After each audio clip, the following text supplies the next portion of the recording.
yang baru saja memasuki bus untuk perjalanan pulang dikatakan sebagai dalang dibalik terjadinya serangan 9/11/2001 atau serangan 11 September 2001. Selain itu, dia juga dimaki dan diteriaki sebagai terorisme oleh salah seorang laki-laki yang berada dalam bus tersebut. Dalam kasus lain, seorang wanita bercadar sedang menunggu bus di tepi jalan. Wanita tersebut diludahi orang yang tak dikenalnya dari jendela bus, kemudian diteriaki sebagai teroris. Ladies and gentlemen, welcome to explore the towering skyscrapers, bustling streets, and endless possibilities. Sit back, relax, and soak in the mesmerizing air of Assalamualaikum warahmatullahi wabarakatuh. Selamat pagi pemirsa, selama 10 menit ke depan Anda akan bersama saya, Nadia Mauliza dari Prodi Manajemen Pendidikan Islam dalam acara seputar berita edisi Sabtu 23 November 2024 untuk menggambarkan berita-berita yang teraktual dan terpercaya yang kami rangkum dalam seputar berita pagi ini. Istilah Islamfobia semakin mendapat sorotan setelah peristiwa 9/11 atau peristiwa 11 September 2001 silam dan serangan Paris pada tahun 2015. Kedua insiden ini telah menyebabkan peningkatan permusuhan Islamfobia dan kejahatan kebencian dilaporkan yang dilakukan terhadap komunitas muslim. Diakui bahwa kejahatan kebencian tidak selalu dimotivasi oleh kebencian, namun bisa juga dimotivasi oleh permusuhan atau prasangka terhadap disabilitas, ras atau etnis, agama atau kepercayaan, orientasi seksual atau identitas transgender seseorang. Oleh karena itu, Islam dipandang berbahaya karena perluasan komunitas muslim. Meskipun definisi-definisi ini masih terbatas dalam cakupannya sehubungan dengan dimensi online dari Islamfobia.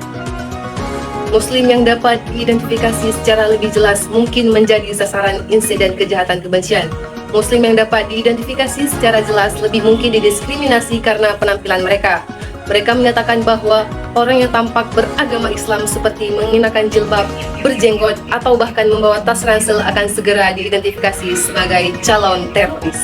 Sejak 2001 hingga 2004, tercatat banyak serangan berupa tindakan Islamfobia yang terjadi di tempat-tempat ibadah Muslim, seperti munculnya berbagai grafiti yang mengandung unsur rasis, kemudian meningkatnya ratusan situs website yang rasis dan anti-Islam sebagai dukungan terhadap warga Prancis.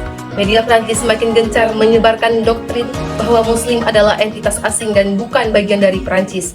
Bukan hanya itu, faktor penyebab berkembangnya Islamfobia seperti di dunia modern. Islamfobia muncul sebagai akibat dari globalisasi sejak beberapa dekade.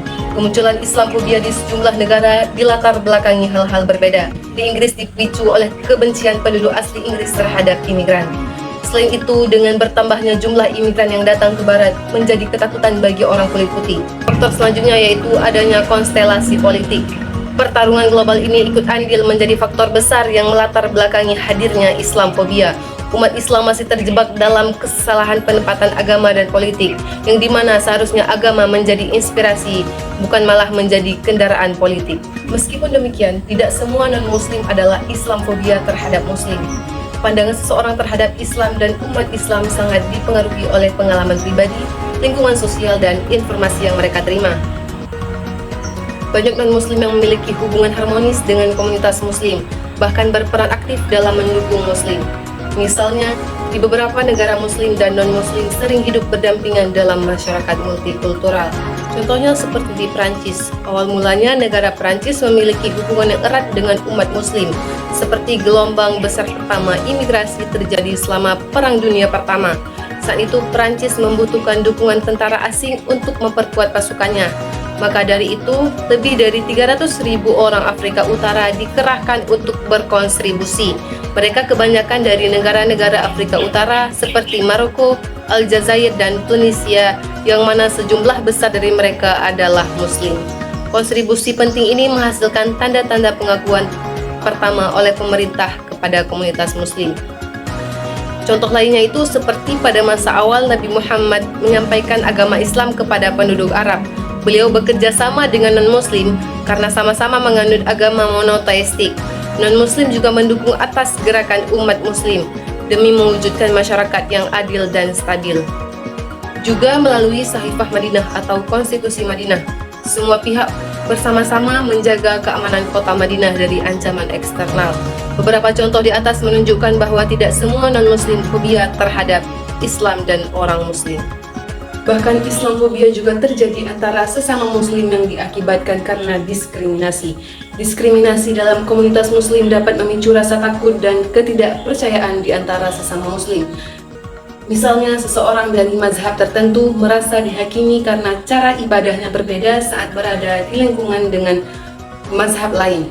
Diskriminasi etnis juga sering terjadi, seperti ketika kelompok minoritas dianggap kurang islami hanya karena tradisi budayanya berbeda. Selain itu, labelasi negatif seperti tuduhan liberal atau sesat membuat individu terasing dari komunitasnya. Perempuan muslim pun kadang dihadapkan pada pengucilan karena dianggap tidak pantas berperan aktif dalam kegiatan publik.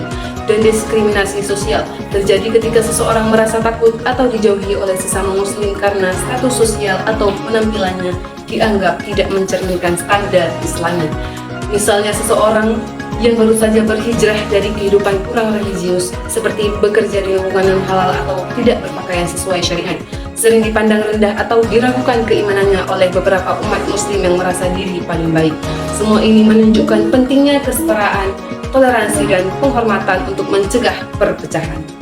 Demikian berita saat ini, saya Nadia Mauliza pamit undur diri dan saya ucapkan terima kasih atas kebersamaan dan perhatian Anda. Selamat pagi dan sampai jumpa di Breaking News selanjutnya. Wassalamualaikum warahmatullahi wabarakatuh.